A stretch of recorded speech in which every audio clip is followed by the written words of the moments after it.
Two identical little girls were humiliated in a fancy bakery. As they cried on the sidewalk, a sleek black town car pulled up, and a man in a tailored suit stepped out. Little did anyone know, this cold-faced millionaire was the children's father and owned the bakery. Their destiny was about to change forever in a way no one could predict. Subscribe to the channel for heartwarming stories every day. The millionaire adjusted his platinum watch as he looked out over the city from high above. His corner office, on the top floor of the mirrored skyscraper, offered a breathtaking view, but his eyes, as cold as the glass surrounding him, seemed blind to the beauty outside. Inside, a silent storm had been brewing for years, growing stronger with each birthday he spent alone. The phone rang, and his secretary's voice informed him that the meeting with the investors would begin in 10 minutes. He confirmed without emotion, closing the briefcase filled with documents and pulling an old yellowed photograph from his pocket. The image showed two identical babies with wide eyes and gummy smiles nestled in white blankets. This was his secret ritual before any major decision. Looking at the daughters, he barely knew. 7 years had passed since he'd first seen them when they were newborns. 7 years of legal battles against his ex-wife's family, who had hidden the pregnancy and fabricated terrible stories about his character to keep him away from the girls. 7 years transferring exorbitant sums to a discreet lawyer who fought behind the scenes for custody, while he was seen by the world as a lonely man obsessed only with business. Miles away, at a boarding school with a discreet facade but luxurious facilities, two identical little girls were packing a small backpack. Their uniforms, meticulously ironed, were replaced with simple sundresses they had carefully saved. The two whispered, their eyes shining with anticipation and fear. In their pockets, they carried a crumpled letter that had been read countless times and an old photograph of a serious but kind-eyed man. "Are we ready?" asked one of them, adjusting the ribbon in her sister's hair so like her own. "Almost," replied the other, pulling a small hand-drawn map from under her pillow. "I've memorized every street from here to the bakery." Through the window, they watched the activity of the staff. It was lunchtime, their only opportunity to escape unnoticed. They had spent months planning their getaway, not to escape the boarding school that had always treated them well, but to fulfill the promise made in the letter, to meet their father, the man they believed to be dead, until they received his secret message 3 months ago. He said he'd be waiting at the bakery today. "On our birthday," whispered one of them, squeezing her sister's hand. "But what if he doesn't come?" The other smiled with a confidence greater than her small body showed. "He'll come. He promised. And after today, we'll never be alone again." The two hugged, gathering courage. On their identical faces, there was a mixture of fear and hope that only children can express with such purity. They waited for the exact moment when the courtyard was empty and slipped out through the back passage they had discovered weeks before. Their hearts pounded as their little feet ran toward freedom, toward an uncertain future, but one they firmly believed was better than the present. In his office, the millionaire finalized the meeting with foreign investors. His empire of luxury, bakeries, was growing exponentially, but on this particular day, his mind was elsewhere. He looked at his watch again. Just a few hours until the moment he had planned for years, the moment to finally meet his daughters. None of them knew that. Fate had a different encounter planned.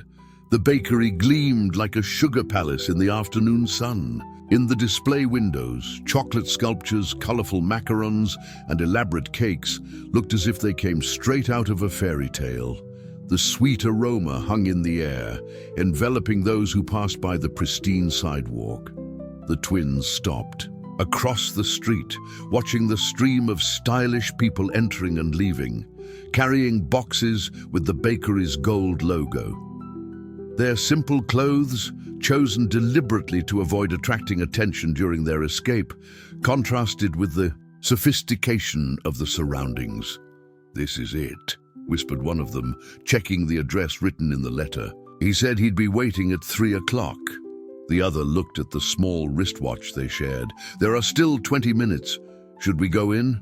Hand in hand, they crossed the street and pushed open the glass door, causing a delicate chime to announce their arrival.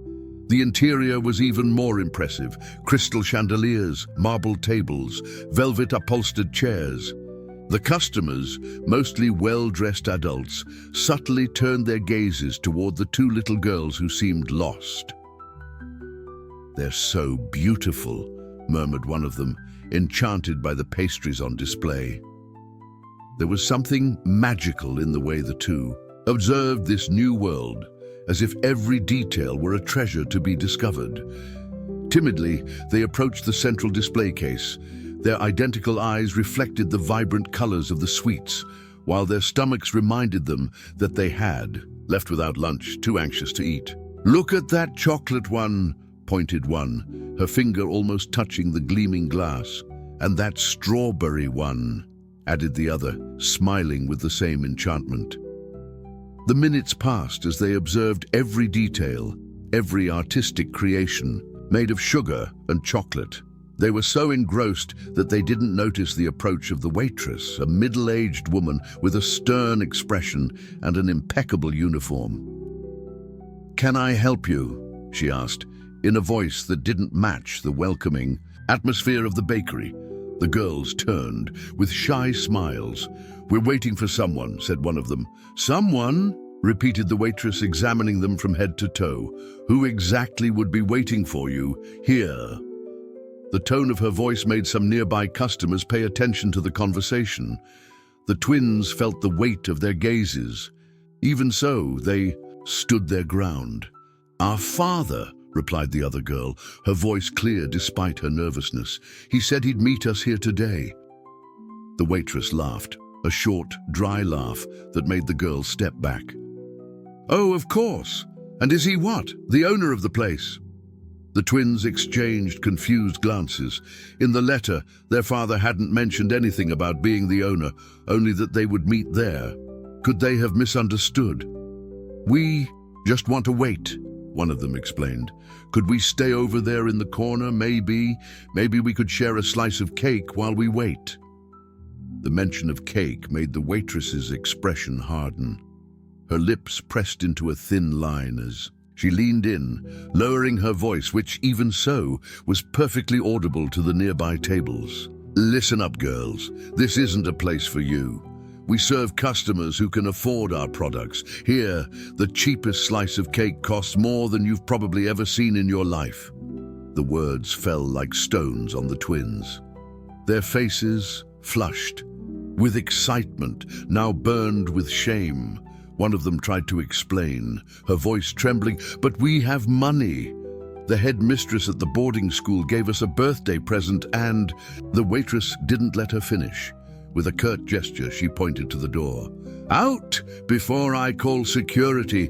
You're bothering the customers." The twins, hand in hand and hearts racing, backed towards the exit.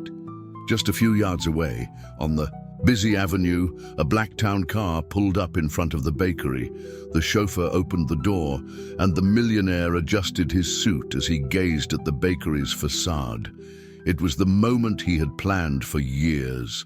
But fate had a very different introduction in store. The millionaire remained motionless for a few seconds, observing the bakery's facade. Anxiety swelled within him like a wave, something he hadn't felt since the early days of his business, when every decision could mean success or failure. Now, a billionaire and respected in the business world, he faced the greatest challenge of his life, meeting his own daughters. He had planned every detail of that meeting. Inside one of the bakery's private rooms, the manager had prepared a table with the finest pastries, colorful balloons, and two small, carefully wrapped gifts. The man who never showed emotions in business meetings had spent hours personally choosing the toys, imagining the smiles they would bring. He took a deep breath and walked towards the entrance. His mind raced through the speech he had rehearsed during sleepless nights, how he would explain to the girls about the past, the lies, the reason he had stayed away for so long, how he would make them understand that, even absent, he had never stopped thinking about them for a single day. He was just a few steps from the door when he noticed the commotion inside. Through the glass, he saw two identical little girls being led, or rather pushed, out of the establishment by an employee with a stern expression. His heart stopped for a second, instantly recognizing the faces he knew only from photographs, secretly sent by the headmistress of the boarding school. "Don't come back here!"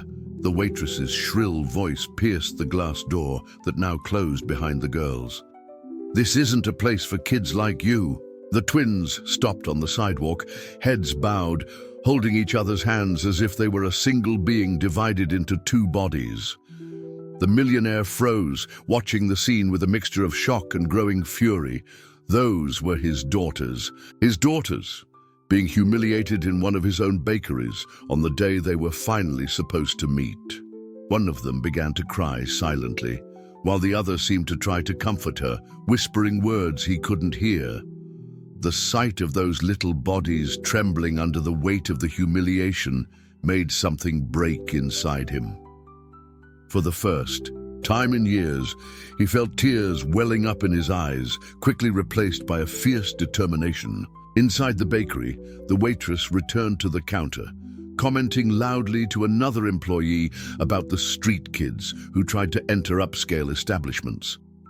Some customers laughed discreetly, others pretended not to have seen anything, focused on their cups of coffee and superficial conversations. The millionaire looked at his daughters, then at the interior of the bakery, and made a decision.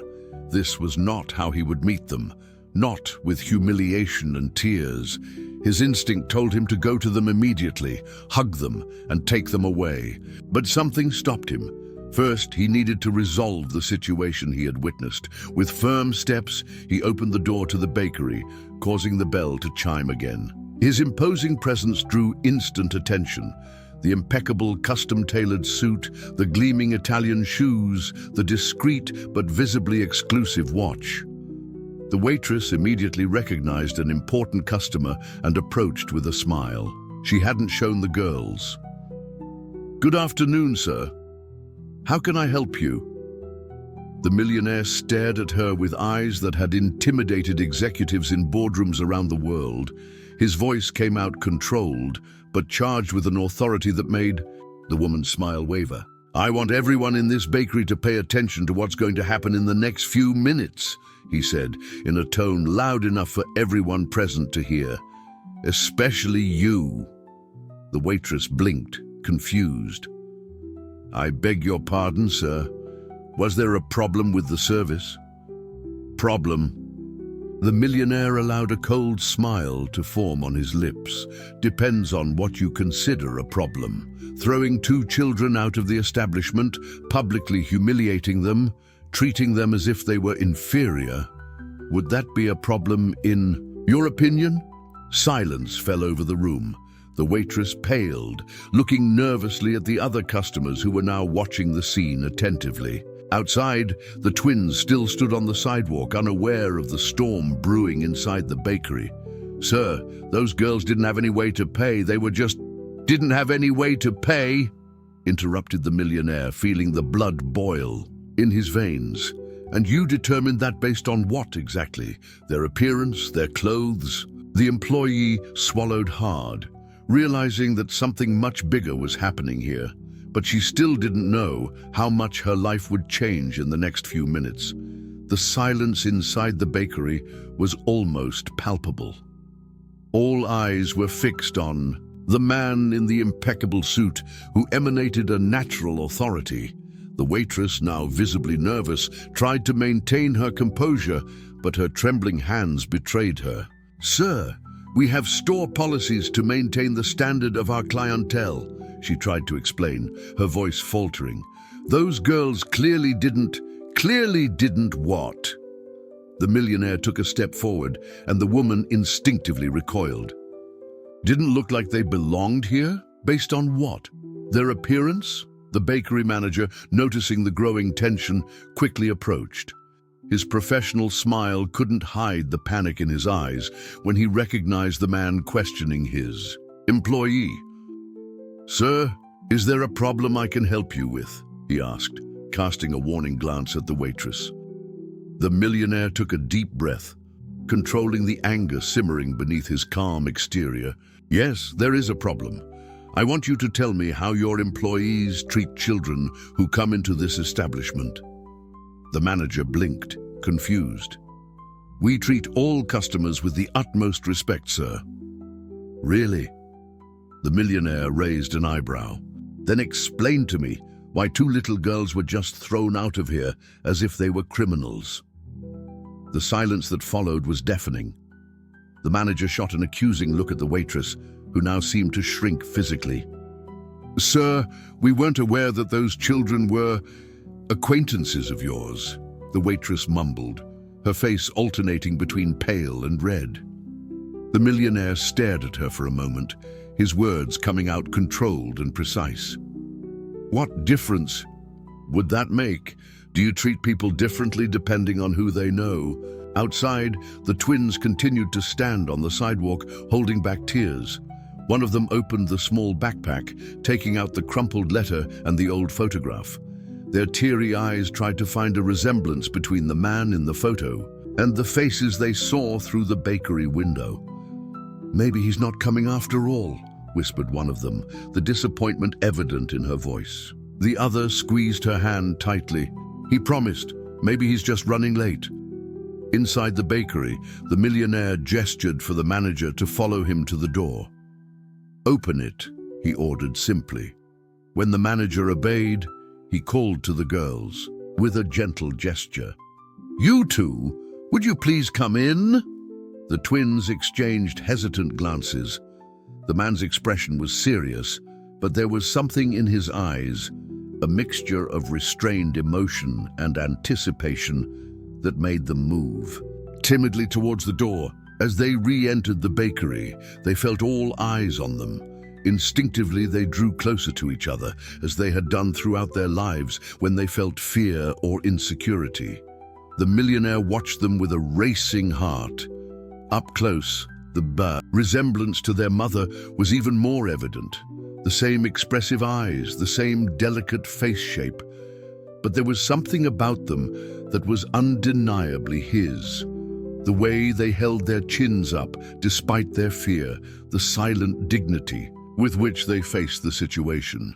"Are you waiting for someone?" he asked, in a voice much gentler than the one he had used with the employees. The braver of the two responded, still holding her sister's hand. "Our father. Today is our birthday, and he promised he'd meet us here." The millionaire felt a lump in his throat. "Do you know what he looks like?" The girl hesitated, then slowly pulled the photo from her pocket, showing it. "We only have this picture of him. It's old." The man looked at the image. It was himself, years younger, in one of the few photographs that existed from when he was still married. His eyes lifted from the photo to the identical faces that watched him with a mixture of curiosity and hope.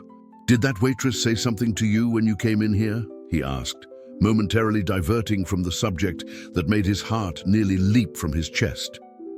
The girls exchanged glances, unsure if they should answer. Finally, one of them spoke. In a low voice, she said it wasn't a place for kids like us, that we couldn't afford the pastries here. The millionaire nodded slowly, turning to the waitress, who now watched the scene with growing discomfort. "Do you have something to say to these children now?" he asked in a dangerously calm voice. The woman swallowed hard. I apologize. For the misunderstanding, sir. It's not me you should apologize to," he replied firmly. Reluctantly, the waitress turned to the twins. "I'm sorry for being rude to you." One of the girls nodded shyly, while the other kept her gaze fixed on the millionaire, as if trying to solve a particularly difficult puzzle. "Do you know him?" she asked suddenly, pointing to the photo in her hand. "Do you know our father?" The moment the millionaire had planned for years was here, in front of him. Not in the way he had imagined, not in the controlled and welcoming environment he had prepared, but in a raw and real way that somehow seemed more right. He knelt down, getting on the girl's level, and replied with a voice choked with emotion, "Yes, I know him. In fact, I am him." A deep silence fell over the bakery. The twins stared at the man kneeling before them, their identical faces reflecting the same mixture of shock, disbelief, and hope. The customers watched the scene, some discreetly, others with obvious curiosity, as if they were watching a live drama. "It's really you," whispered one of the girls, her voice so low that only he and her sister could hear. Her little fingers squeezed the worn photo more tightly. The millionaire felt the weight of that moment, of all the explanations he would need to give, of all the lost years. But before he could answer, the other twin stepped forward, her perceptive eyes studying every detail of the man's face. "You look different from the picture," she commented, tilting her head. "Older, but your eyes are the same." He smiled, a genuine smile that completely transformed his habitually serious expression. "Yes, the picture is 7 years old. It was taken shortly before you were born." The waitress, who was watching the scene with growing discomfort, cleared her throat nervously. "Sir, if you prefer, we can prepare a private table for this meeting." The millionaire shot her a scathing look. "Now you offer a table after throwing my daughters out of the establishment." The word daughters caused several murmurs to arise among the customers. The manager, realizing the gravity of the situation, quickly approached. "Your daughters, sir?" he asked, his voice trembling. The millionaire rose slowly, placing his hands gently on the twins' shoulders, who didn't take their eyes off him. "Yes, my daughters," he confirmed, with a certainty that made the manager's spine tingle. "And this bakery is just one of dozens that belong to my chain." The revelation fell like a bomb in the room. The manager paled visibly, and the waitress looked about to faint. The customers exchanged surprised glances, some already recognizing the famous businessman who rarely appeared in public. "Sir, we didn't know." "Please accept our sincerest," stammered the manager, but was interrupted by a firm gesture from the millionaire. "I don't want your apologies," he declared.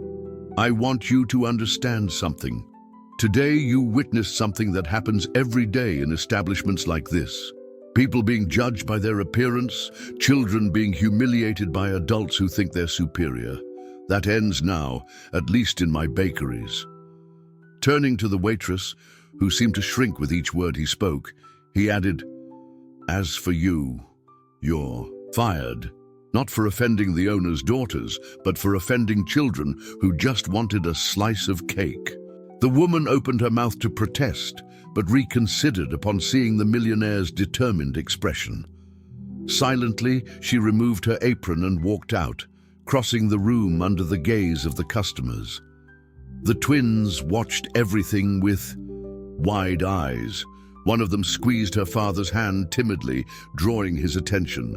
"Do you really own this place?" she asked, with a voice full of wonder. The millionaire smiled again, feeling something thaw inside him, a feeling long buried beneath layers of pain and resentment. "Yes, I own this and many other bakeries," he replied, gently guiding them to the nearest table. "But that's not important now. What matters is that we're finally together." The girls sat down, still a bit intimidated by the luxurious environment and the attention they received. The millionaire gestured, and immediately the manager brought a tray with various pastries and 2 cups of hot chocolate. "I had prepared something special for our meeting," he explained, smiling as he saw his daughter's eyes light up at the sight of the sweets. "This isn't how I imagined we'd meet, but maybe it was better this way." One of the girls bit into a macaron, closing her eyes in pleasure as she savored the flavor. The other hesitated, holding her fork without touching the cake in front of her. "Why didn't you come before?" she asked suddenly, with a frankness that only children can have. "Why did we have to be alone at the boarding school for so long?" The question hit the millionaire like a punch to the gut. He lowered his eyes, carefully considering how to explain years of legal battles, lies, and heartbreak to two 7-year-olds. "Because some people didn't want us to meet," he replied finally, his voice hoarse with emotion. "People who told lies about me, who hid you from me when you were babies." "Auntie said you had died," murmured one of the girls. "She said we didn't have any family anymore." The millionaire felt a wave of anger surge through his body, but he maintained his serene expression.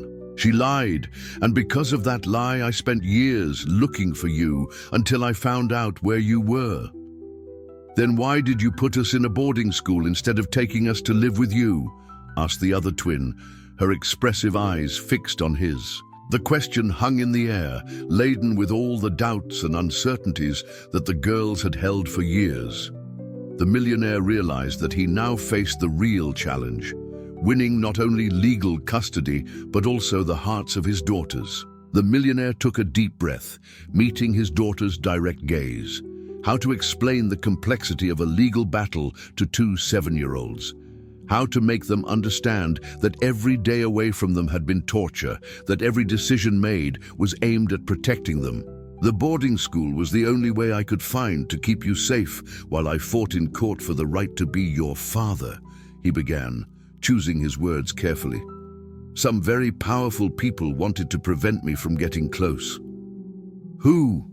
asked one of the twins, leaning forward with curiosity. "Your mother's family," he replied, feeling the weight of the words. "After she passed away, they did everything to hide you from me." The girls exchanged identical glances, processing the information. The millionaire observed the silent language between them, the way they seemed to communicate without words, and felt a pang of envy for that connection he didn't share with them. "Why didn't they want you to find us?" The question came from the twin, who seemed more distrustful, her eyes studying every reaction of her father. The millionaire hesitated. How to explain the greed, the manipulations, the financial interest behind everything without tarnishing the memory of the mother they barely knew? Because sometimes, when a lot of money is involved, people do things they normally wouldn't do, he replied finally. They knew that, as your father, I would have control over what your mother left for you until you grew up.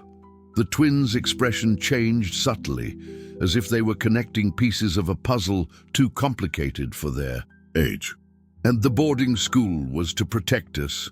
asked one of them, her soft voice carrying an understanding beyond her years.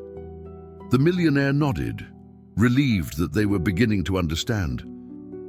"It was the only way I could find. I hired the best school with discreet security. No one knew I was behind the payments. If I had tried to take you to my house before settling everything in court, they would take us away again," completed the other girl, surprising him with her perspicacity. "Exactly," he confirmed, extending his hands over the table without daring to touch them yet. "But I never stopped taking care of you, even from afar.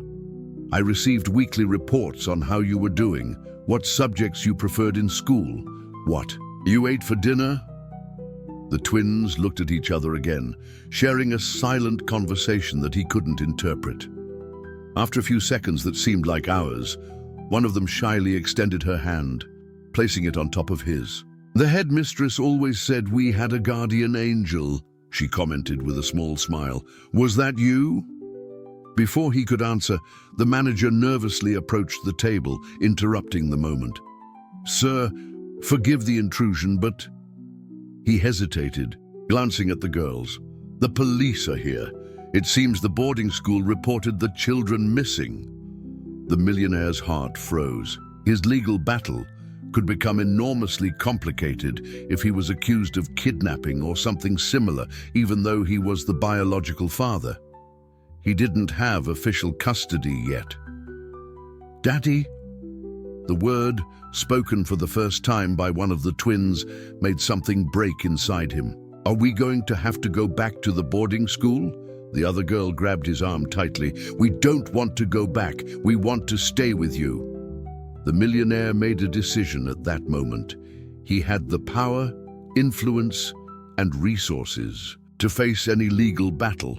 What he no longer had was the patience to wait a single additional day to truly be his daughter's father. "No, you're not going back," he guaranteed, with firmness. "Not unless you want to. Now we're together, and I'm going to do everything legally so that we stay that way." He stood up, adjusting his suit with the dignity he carried into crucial business meetings. "We'll face this together, as a family."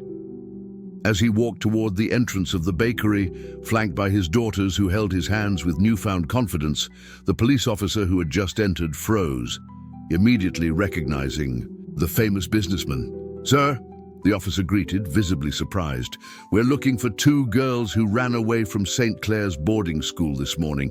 It appears they are my daughters," the millionaire interrupted with calculated calm. "And they didn't run away. They came to meet me." The officer blinked, confused, looking at the documents in his hands and then at the twins who now hid partially behind their father. "Sir, according to our records, the legal guardian of the girls is—" "That's me," the millionaire cut in again. "I'm the biological father and the financier of their stays at the boarding school. If you check the records more carefully, you'll see that my lawyer filed for custody 3 years ago, and the final hearing is scheduled for next week." While the officer consulted his documents again, clearly uncomfortable with the situation, the millionaire bent down, getting on the level with his daughters. "Do you trust me?" he asked in a low voice. The girls exchanged an identical look, before nodding simultaneously. "Then I'm going to tell you something important," he continued, watching the police officer who was now speaking on the phone, probably confirming his claims. "Something that no one else knows, not even my lawyers." The twins moved closer, intrigued by his confidential tone. The millionaire took a deep breath, about to reveal the secret he had guarded for years, the real reason why his late wife's family had fought so hard to keep him away from his daughters. "You're not just my heirs," he whispered. "You're the only people in the world who can prove your mother was murdered." The silence that followed the revelation was absolute. The twins stared at their father with wide eyes, trying to process what they had just heard. Before they could ask any questions, the officer returned, putting his phone back in his pocket. "Sir, I spoke with my superiors and with the headmistress of the boarding school," he informed him, now with a much more respectful demeanor. "She confirmed that the girls are under your financial care, although legal guardianship is still in process." The millionaire straightened up, keeping his daughters close. "And, considering the circumstances, I see no reason to interfere at this time," continued the police officer, "but it would be advisable to formalize the situation as soon as possible." "That's exactly what I intend to do," replied the millionaire, with the determination of someone who had waited too long. "My daughters will stay with me from now on. You can send any necessary documentation to my office." As the police officer retreated, the twins remained in unusual silence, clearly impacted by the revelation they had received moments before. The millionaire knew that he now faced the real challenge, explaining the truth without traumatizing them further. "Let's go to a more private place," he suggested, guiding them toward a room in the back of the bakery. The manager, still nervous about the events, hurried to open the door for them. The room was elegantly decorated, with comfortable armchairs and a low table, where the gifts the millionaire had chosen for his daughters were already arranged. However, the colorful packages now seemed inappropriate, given the gravity of the conversation they were about to have. As soon as the door closed, one of the twins couldn't contain her curiosity any longer. "What do you mean, murdered? Auntie always said Mum died in an accident." The millionaire sighed deeply, inviting them to sit in the armchairs. He thought of all the nights he had spent awake, reliving those terrible days, connecting the pieces of the puzzle that his wife's family had tried so hard to hide. "It wasn't an accident," he began, measuring each word. "Your mother discovered something very serious about her family's business, something illegal, and she intended to report everything." "What did she discover?" asked the other twin, her voice almost a whisper. "Money laundering through charities," he replied, deciding to be as honest as possible without going into sordid details. "The foundation run by your uncles, which was supposed to help underprivileged children, was actually used to hide dirty money." The girls looked at each other again, processing the information. They were young, but the elite boarding school where they had grown up had made them more mature than most children their age. "And how can we prove this?" asked one of them, surprising him with the direct question. The millionaire hesitated. It was dangerous to share this information, even with his own daughters. But they deserved to know the truth. They deserved to understand why they had been separated from him for so long. "On the day you were born," he explained carefully, "your mother hid a flash drive inside an object she gave to you. She sent me a message saying there was proof in the object, but she didn't specify what it was or which of you had it. The next day, she died in the supposed accident." "What object?" asked one of the twins, frowning. "I don't know," admitted the millionaire, feeling the weight of the frustration he had carried for years. It could be anything: a toy, a piece of jewelry, a book, something she considered special and that she believed you would keep forever. The twins looked at each other again, and he noticed a subtle change in their expressions, something beyond surprise, something like recognition. "But that doesn't matter now," he continued quickly, fearing he had frightened them. "What matters is that we're finally together. We can figure all this out little by little, calmly. I don't want you to worry about the music." "Boxes!" interrupted one of them in a low but firm voice. The millionaire stopped in mid-sentence, looking at her intently. "What?"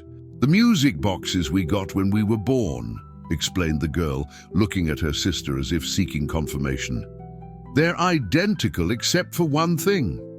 "The melody," completed the other twin. "They play different songs."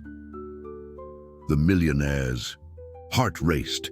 In 7 years of discreet investigation, he had never been able to discover which object might contain the evidence mentioned by his wife. You brought those boxes with you?" he asked, trying to control the anxiety in his voice. One of the twins shook her head negatively. "They're at the boarding school, in our special things drawer."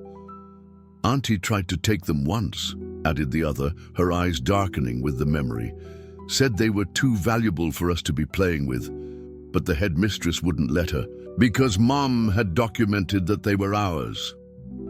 The millionaire processed the information, feeling pieces of the puzzle finally falling into place. The family's insistence on maintaining access to the boarding school, the frequent visits from his sister-in-law, the disproportionate interest in the children's personal belongings. A knock on the door interrupted his thoughts. The manager entered, looking even more nervous than before. "Sir, forgive the interruption, but..." He hesitated, looking at the girls and then back at the millionaire. "Mrs. Elaine Carvalho is here. She says she's the girls' aunt and demands to see them immediately." The name made the twins visibly pale. The millionaire noticed the fear in their eyes and felt a cold fury take hold of his body. Elaine was his late wife's sister, the woman who had lied in court, who had told his daughters that he was dead, who had probably searched for years for the flash drive that could incriminate her entire family. "Tell her to come in," he replied, with a calmness that in no way reflected the storm brewing inside him. He turned to his daughters, now visibly frightened. "Don't worry. She can't do anything to you now. I'm here, and I won't let anything happen." The girls nodded, but instinctively moved closer to each other, as they had done their whole lives when they felt scared. The door opened again, and an elegant woman entered the room. Her eyes, so like those of her late sister, and consequently those of her nieces, scanned the room until they fixed on the twins with an expression that mixed relief and irritation. "Thank goodness you're all right," she said, completely ignoring the millionaire. "We were so worried when we found out you had run away from the boarding school. Come on, get your things. The driver is waiting to take you back." The millionaire watched his daughter shrink slightly at the sound of their aunt's authoritarian voice. Something inside him snapped, not from sadness, but from an ironclad determination that knew no bounds.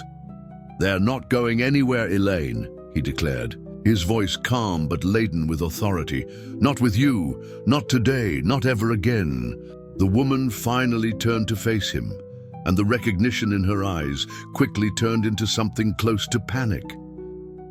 "You," she whispered, all the blood draining from her face. "What are you doing here? How did you find the girls?" The millionaire smiled, a cold smile that didn't reach his eyes. "They found me, on their birthday, exactly as I promised them in the letter." Elaine paled even further, her gaze darting rapidly between him and her nieces. "What letter?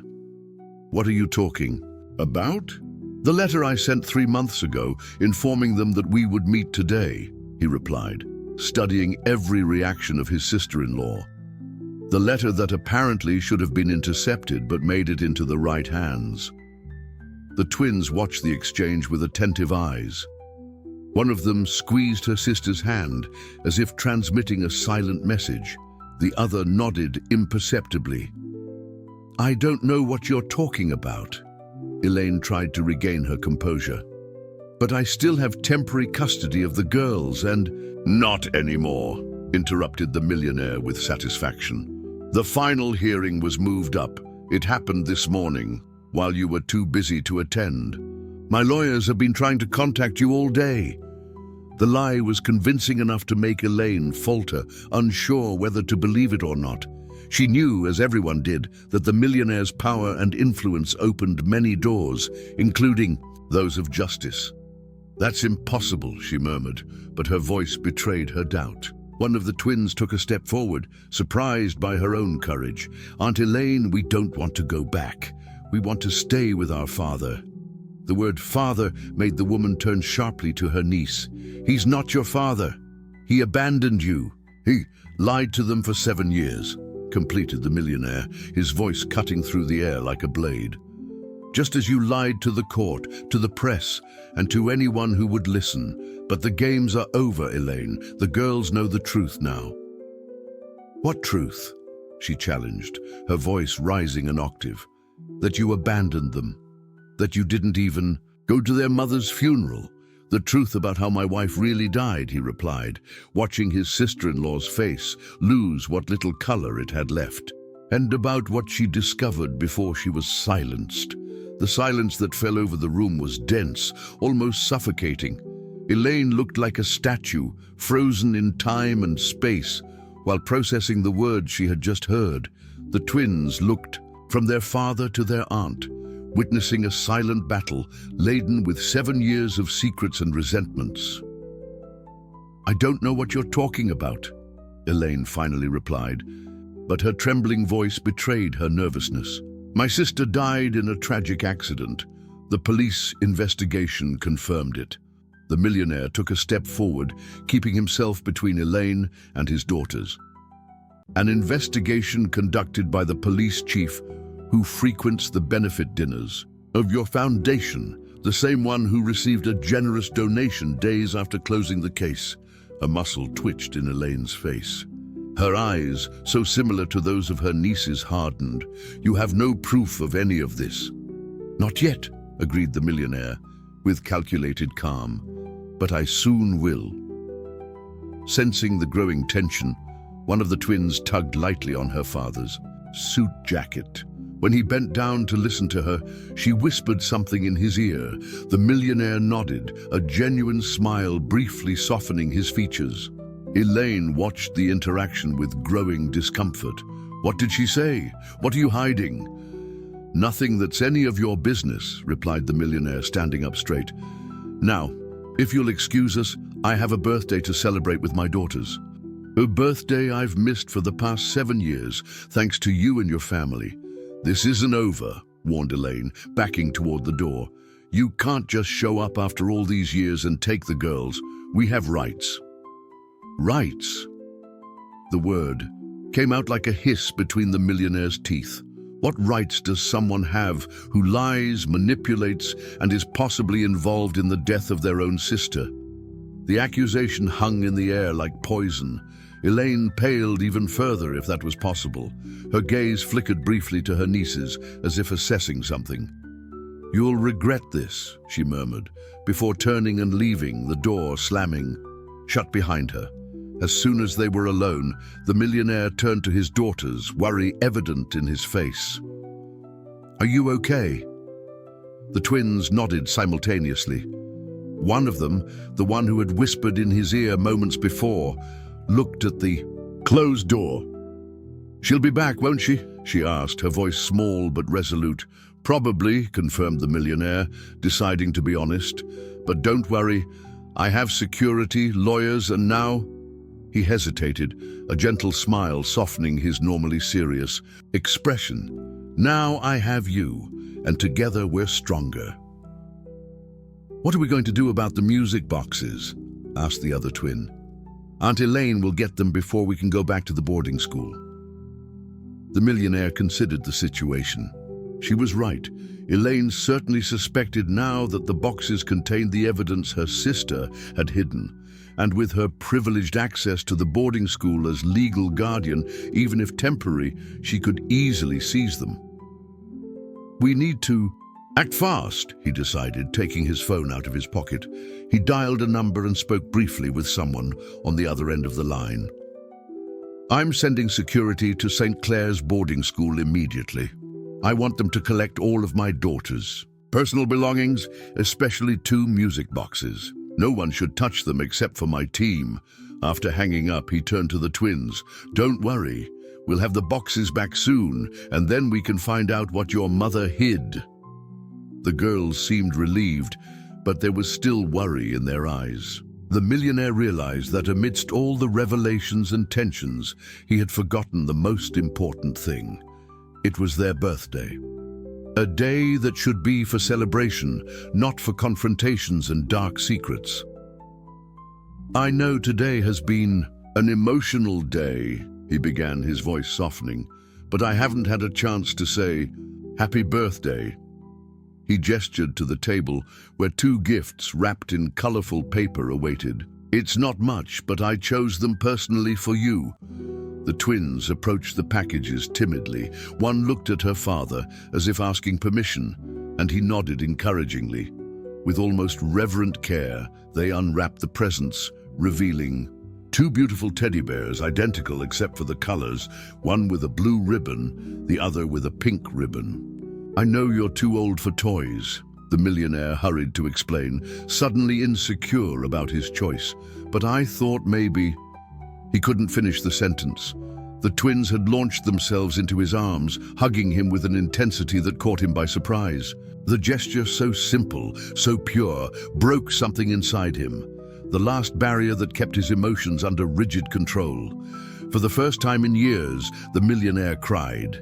Silent tears streamed down his face as he hugged his daughters, feeling the warmth of their little bodies, the soft scent of their hair. It was as if a lost piece of his soul had finally returned. "Thank you," whispered one of them against his chest. "No one has ever given us bears before." The simplicity of the statement broke his heart. How was it possible that in 7 years of life, no one had thought to give them something as basic as a teddy bear? The boarding school, however luxurious, clearly didn't meet fundamental emotional needs. "From now on," he promised, his voice choked with emotion, "you'll have everything you want, not just material things, but love, attention, time together. Ooh, we just want to stay with you." replied the other twin, her voice small but determined. "We don't want to go back to the boarding school." "And you won't," he guaranteed, pulling back slightly to look into their eyes. "Never again. We're going home, our home, today." The phone rang, interrupting the moment.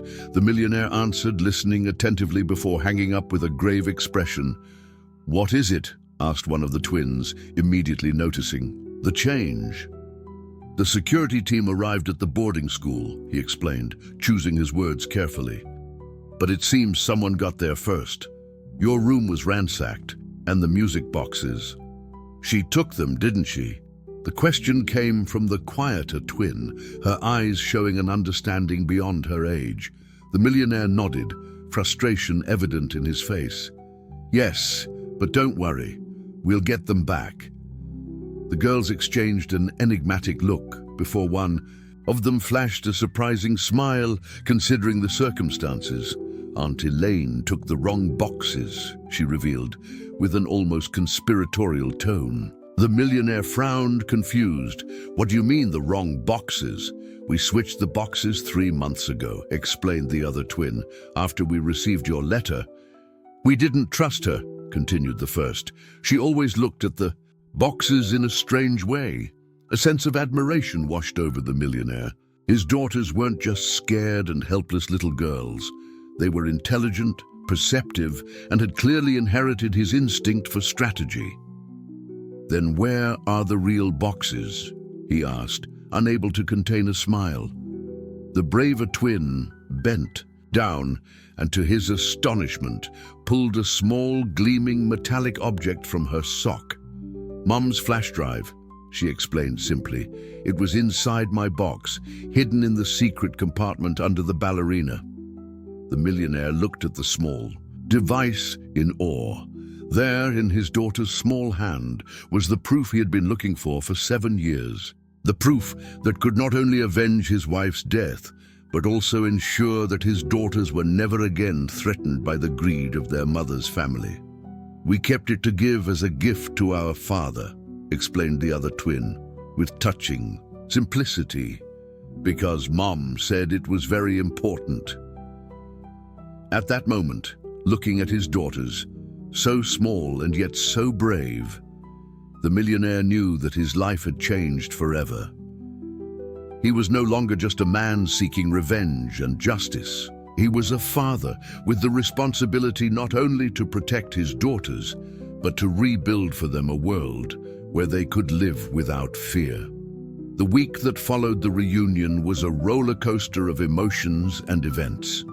The flash drive contained exactly what the millionaire suspected: detailed documents, bank records, and recordings that proved the involvement of his late wife's family in a massive money laundering scheme through the charity foundation they managed. More disturbingly, there was a detailed letter written by his wife days before her death, relaying her suspicions that she would be silenced and explicitly naming his brother-in-law and Elaine as the ones who threatened her when confronted with the evidence. With the evidence in hand, the millionaire wasted no time. His lawyers filed simultaneous lawsuits, criminal against his ex-wife's family and civil to definitively formalize the girl's custody. On that sunny morning, 3 days after the date that had changed their lives, the millionaire watched his daughters having breakfast in the spacious kitchen of his mansion. It was a simple scene, commonplace for many families, but for him it represented a miracle of extraordinary proportions. The twins, still adjusting to their new surroundings, chatted animatedly about the decor of their rooms, which he had given them free rein to choose. "Can I really have a whole bookshelf just for books?" asked one of them, her eyes shining with anticipation. "Of course," he replied, smiling over his coffee cup. "We can go to the bookstore today and buy as many books as you want." The other twin, more reserved but equally enthusiastic, played with her cereal while considering her own choices. "And can I have a telescope? The headmistress never let us have one at the boarding school." "A telescope is an excellent idea," approved the millionaire, admiring the distinct interests that he was beginning to perceive in each of them. Even though they were physically identical, their personalities were revealing themselves as unique. With each passing day, the peaceful moment was interrupted by the arrival of the butler, announcing that the security team had returned and needed to speak with him urgently. Excusing himself, the millionaire went to his study, where the head of the team awaited him with a grave expression. "Sir, Elaine Carvalho is missing," the man informed him bluntly. After leaving the bakery that day, she briefly returned to the boarding school, but she hasn't gone to her residence. "We believe she may have left the country." The millionaire absorbed the information with a serious expression. Elaine's escape confirmed his suspicions. She was directly involved in his wife's death and was now fleeing justice. "Increase the security at the house," he ordered, thinking immediately of his daughters. "And I want reinforced protection for the girls. 24 hours a day until this whole situation is resolved." "It's already been arranged, sir," assured the head of security. "And there's one more thing. The investigation into your wife's death was officially reopened this morning. The evidence on the flash drive was considered consistent enough to justify a new investigation." This was the news that the millionaire had waited for 7 long years.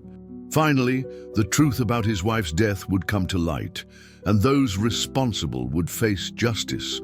But his joy was tempered by concern for his daughters, how to protect them not only physically, but emotionally from all this turmoil. When he returned to the kitchen, he found the twins still absorbed in their plans for their new rooms. He watched them for a moment from the doorway, marveling at their childlike resilience. Despite everything they had been through, the loss of their mother, years in a boarding school, the recent discovery of disturbing truths, there they were, discussing wall colors and book collections like normal children. "Daddy, can we have a dog?"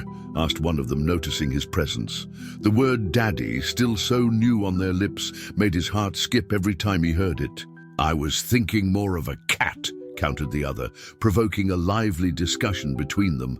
The millionaire smiled, approaching the table. "How about both?" he suggested, earning looks of astonishment and then radiant smiles in response. The ease with which he could make them happy with such simple gestures surprised him. For years, he had accumulated wealth thinking about the future, about everything he would give his daughters when he finally found them. He imagined life-size dollhouses, international trips, the most expensive and exclusive toys. But reality was proving to be much simpler and at the same time, much deeper. They didn't want his money or the luxury it could provide. They wanted his presence, his attention, the security of a home, and most importantly, his love. The things that, ironically, couldn't be bought were the ones they valued most. The phone rang, interrupting the moment. It was his lead lawyer with news he had been eagerly awaiting. "The judge granted definitive custody," informed the lawyer, barely containing his own excitement. "With the evidence about the maternal family and the obvious bond that the girls already demonstrate with you, it was a practically unanimous decision." The millionaire thanked him and hung up, a huge weight lifting from his shoulders. He turned to his daughters, who were watching him with curiosity. "I have some important news," he announced, sitting down between them. "From today on, officially and forever, we are a family. No one can separate us anymore." The twins absorbed the information slowly, and then, as if responding to an invisible signal, launched themselves simultaneously into his arms. The triple hug, full of joy and relief, was one of the most precious moments of the millionaire's life. "This deserves a celebration," he declared when they finally separated. "What would you like to do today?" The girls exchanged an identical look, one of those that seemed to contain a silent conversation before the more eloquent one responded, "We want to go back to the bakery." The request surprised him. Considering what had happened there, he expected them to want to stay away from the place. "Are you sure? After what happened, "That's exactly why," explained one of them, with a wisdom that often caught him off guard. "We want to remember that place in a good way, not just the bad way. And we want to try all the pastries in the display case," added the other with a mischievous smile that revealed the normal child behind the forced maturity. The millionaire smiled, touched by his daughter's resilience and wisdom. "Then it's to the bakery we shall go." Hours later, sitting in the same bakery where it all began, the twins marveled at the variety of sweets before them. This time, however, they were treated like royalty. The manager personally guided them to the best table, and the staff went out of their way to be attentive. "People are watching us," whispered one of the girls to her father, noticing the curious glances from the other customers. "It's normal," he explained gently. "They're not used to seeing me around here, much less accompanied, especially by two such beautiful princesses." The twins blushed at the compliment, but their smiles revealed how much they appreciated the words. As they tasted the pastries, the millionaire observed every reaction, every expression of delight, mentally recording each moment. It was there, between strawberry tarts and exquisite chocolates, that an idea began to form in his mind. An idea that would not only honor his wife's memory, but also create something positive from all the tragedy they had faced. "What do you think about making this bakery special?" he asked, suddenly inspired. "Like what?" asked one of the twins, wiping a whipped cream mustache with her napkin. "I'm thinking of transforming it," he explained, the idea taking shape as he spoke. It wouldn't just be a fancy bakery for rich people anymore. It would be a place where any child could come in, regardless of how they're dressed or how much money they have in their pocket. The twins stared at him with growing interest. "We could set aside one day a week for children from orphanages and foster care," he continued, growing more enthusiastic. "They'd come here, be treated like important customers, and could choose any sweet they wanted free of charge. And no one could kick them out?" asked one of the girls, clearly remembering her own experience. "No one," guaranteed the millionaire, his voice firm. "In fact, I'm thinking of something even bigger, a new policy for all my bakeries. A program that would ensure that no child is judged by their appearance or financial status." The twins exchanged a look of enthusiastic approval, and one of them squeezed her father's hand tightly. "We could call it Sweet Dreams Project," she suggested timidly. "Or Bakery for All," added the other, equally excited about the idea. The millionaire smiled, feeling more alive and purposeful than he had in years. "We'll think of a perfect name together. The important thing is that it will be our project, the first of many that we'll do as a family." As he watched his daughters animatedly discussing the details of the project, he felt deeply grateful for the fate that, despite all the obstacles and pain, had finally brought them together.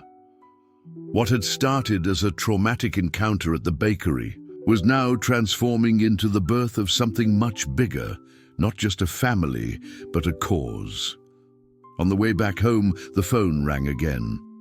It was his private investigator. "Sir, we found Elaine. She was arrested trying to board a flight out of the country with false documents. The authorities are already in possession of the evidence on the flash drive and moving quickly with the investigation." The millionaire thanked him for the information, hung up, and looked at his daughters, who had fallen asleep in the back seat, their heads resting against each other, their new teddy bears held tightly against their chests. The sight filled his heart with a peace he had never experienced before. Justice would be done, but more importantly, the future.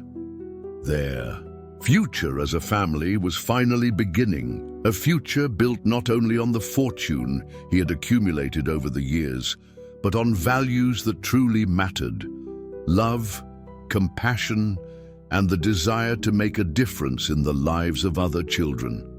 A year had passed since the reunion at the bakery. It was again the twins' birthday, now turning 8 years old. The millionaire adjusted his tie in front of the mirror, listening to his daughter's laughter echoing through the hallway of the mansion. He smiled at his own reflection, almost not recognizing the man he saw, the same features certainly, but his eyes now shone with a vibrancy that hadn't existed before they came into his life. "Daddy, we're late!" called one of the girls, bursting into his room without ceremony, wearing a light blue dress carefully chosen for the occasion. "The first group must already be arriving," added the other, right behind her, in an identical dress, but in a soft pink tone. During that, many things had changed. The investigation into his wife's death had been concluded, resulting in the arrest of his brother-in-law and others involved in the money laundering scheme. Elaine had accepted a plea bargain in exchange for a reduced sentence, confessing her participation in the conspiracy, although denying direct involvement in her sister's death. But the most significant transformation wasn't in the courts or the newspaper headlines. It was there, in that house that had once seemed too big, too cold, and now overflowed with life, laughter, and, occasionally, heated arguments about who would choose the movie for the night. "I'm ready," guaranteed the millionaire, bending down to hug his daughters. "And you look beautiful." The twins smiled, proudly displaying the teeth that were beginning to fall out, creating charmingly imperfect smiles. They were no longer the timid and frightened children he had found a year ago. Now they were confident, talkative, sometimes stubborn, and completely happy. Together, they headed to the car that awaited them. The destination was familiar, the same bakery where it all began, but the establishment, like them, had been completely transformed. When they arrived, a small crowd was already gathered. At the entrance, cameras were filming, journalists were talking in excited tones, and a colorful banner stretched across the facade. "Official grand opening, Sweet Memories Bakery, a place for all children." The project that had been born from a casual conversation during a pastry tasting had become a reality, and much more ambitious than they had initially imagined. It wasn't just one day a week dedicated to underprivileged children, but a complete overhaul of the concept of his bakeries. Each unit in his chain now had two environments: the traditional one, which maintained the luxury and exclusivity that his regular customers appreciated, and a new space, equally elegant but totally accessible, dedicated exclusively to children of all social backgrounds. The system worked simply. For every meal purchased in the traditional sector, a free meal was offered in the children's sector. In addition, part of the profit-funded educational projects in underserved communities focused especially on orphaned or institutionalized children. The idea had been received with skepticism by his executives initially, concerned about the costs and the possible dilution of the luxury brand. But the millionaire, for the first time in his career, wasn't making decisions based purely on profits and losses. He was following his heart and the advice of two very special 7-year-old consultants. The surprise came when, against all the analysts' expectations, profits increased. The story of his daughters had become public during the trial, and the new project gained national coverage. Old customers became more loyal, feeling part of something bigger than simple luxury consumption, and new customers were attracted by the company's philosophy. As they got out of the car, they were greeted with applause. The twins, initially shy with so much attention, soon relaxed as they saw the real reason for the celebration. Dozens of children from different orphanages and foster care invited to be the first to experience the new space. It was their idea, explained the millionaire to a reporter who asked about the origin of the project. "My daughters taught me that sometimes we need to go through difficult experiences to truly see what matters." One of the twins tugged at his sleeve, pointing discreetly to a girl in a wheelchair who was timidly observing the activity, a little away from the group. "Can we invite her to come in with us?" she whispered to her father. "Of course," replied The millionaire, touched by his daughter's sensitivity. The twins approached the girl, introducing themselves with the naturalness of someone who sees no differences, only possibilities for new friendships. Soon, they were chatting animatedly, including her in their plans to explore every corner of the new bakery. Inside the establishment, the contrast was evident. The atmosphere maintained the elegance of the brand, but had been redesigned with children in mind. Lower tables in one section, chairs adapted for different needs, vibrant but not excessive colors, and a decor that stimulated the imagination, without being infantilizing.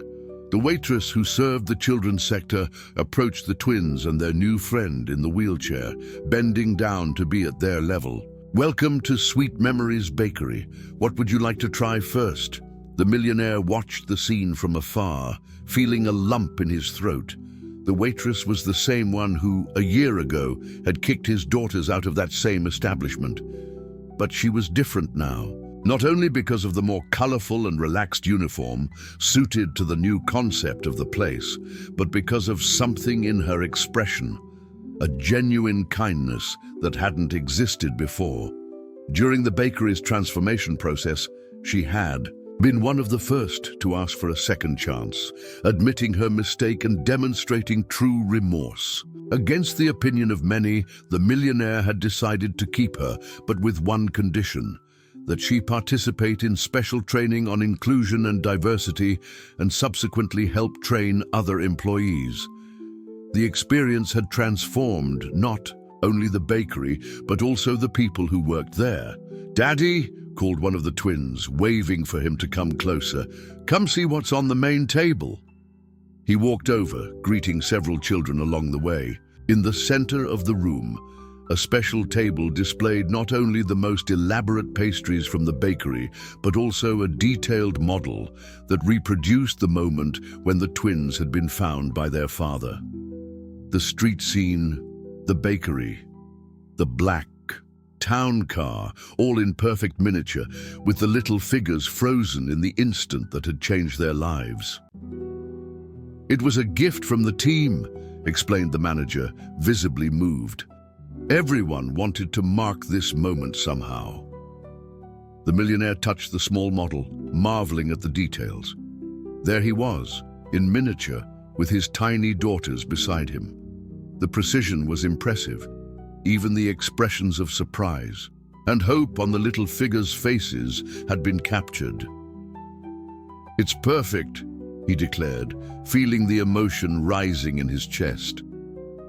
"It's still missing something," said one of the twins, pulling a small, glittering object from her pocket. It was a miniature of the music boxes that had been so important in their story. Carefully, she placed it next to the figures in the model. "Now it's complete," approved the other twin, smiling. The event continued with speeches, a ribbon-cutting ceremony, and the moment the children had been most looking forward to, the release to try all the sweets they wanted. The sound of children's laughter filled the once formal atmosphere, transforming it into something alive and vibrant. In the middle of the celebration, the millionaire found a moment to step slightly away, observing the scene from a broader perspective. His daughters were completely integrated with the other children, serving as little hostesses, ensuring that everyone felt welcome and special. "They are extraordinary," commented a voice beside him. It was the headmistress of the boarding school, where the twins had spent their early years. A firm but fair woman who had always done her best within the limitations imposed by the situation. "They really are," he agreed proudly. "And part of that I owe to you, for taking care of them when I couldn't be present." The headmistress smiled, softly. "I only did my job, but I confess that I always knew there was something special about those two. A resilience, a connection that went beyond the normal. It was as if, even alone in the world, they were never really alone, because they had each other." The millionaire nodded, understanding exactly what she meant. He watched his daughters again, so alike physically, but with increasingly distinct personalities, as they felt safe to express their individualities. "They saved me," he admitted, surprising himself with his own vulnerability. "I thought I was saving them by bringing them into my life, but the truth is that they rescued me from an empty existence." The headmistress smiled again with understanding. "That's how it works with children. They teach us more than we could ever teach them." A small commotion caught everyone's attention. One of the twins had climbed onto a chair and was asking for silence, gently tapping a glass with a spoon, imitating a gesture she had probably seen her father make on some formal occasion. "Attention, please," she called, her childish voice echoing through the suddenly silent room. "My sister and I want to thank everyone for coming to our party." The other twin joined her, climbing onto a chair next to her. "But more importantly, we want to thank our Father, who not only found us, but also created this place where no child will ever be kicked out or feel rejected." The millionaire felt his heart race, surprised by his daughter's initiative. They had prepared that speech without him knowing. "A year ago," continued the first, "we were alone and scared. Today, we have a family and many new friends. And we want all the children to know," completed the other, "that no matter where you come from or how you're dressed, there will always be a place for you here." The guests applauded emotionally. Many adults discreetly wiped away tears, touched by the sincerity and strength of those small voices. The other children looked at the twins with admiration, some also with teary eyes, recognizing in their words echoes of their own experiences of exclusion. One of them gestured for her father to come closer. When he reached the chairs, the two jumped down simultaneously, confident that he would catch them, which he did, one in each arm, with the naturalness of someone who had done that all their lives, and not just for a year. "Surprise!" they exclaimed in unison, giving him kisses on the cheeks that left marks of chocolate and frosting. The millionaire laughed, not caring about his stained suit or the image of seriousness he had cultivated. For years in business, none of that mattered now. What mattered was there, in his arms, looking at him with identical eyes full of love and trust. At that moment, under the flashes of the cameras capturing the scene for newspapers and magazines, he knew with absolute certainty true wealth had never been in his bank accounts or in the bakery empire he had built. It was there in the unconditional love he felt for his daughters and in their ability to transform not only his life, but also the world around them. The bakery that had once been the scene of humiliation had become the symbol of a new era, not only for his family, but for hundreds of children who, thanks to two brave little twins, now had a place where they could simply be children without judgment or exclusion. And as he watched them run back to join their new friends, the millionaire made a silent promise. This would be just the first of many transformations. The world could be a cruel place, especially for the most vulnerable, but he would use all the resources at his disposal to create havens of acceptance, one bakery at a time. Because, as he had learned from his daughters, sometimes the sweetest gestures in life come from bitter experiences, and even the most hardened hearts can melt, just like chocolate, when exposed to the warmth of genuine love.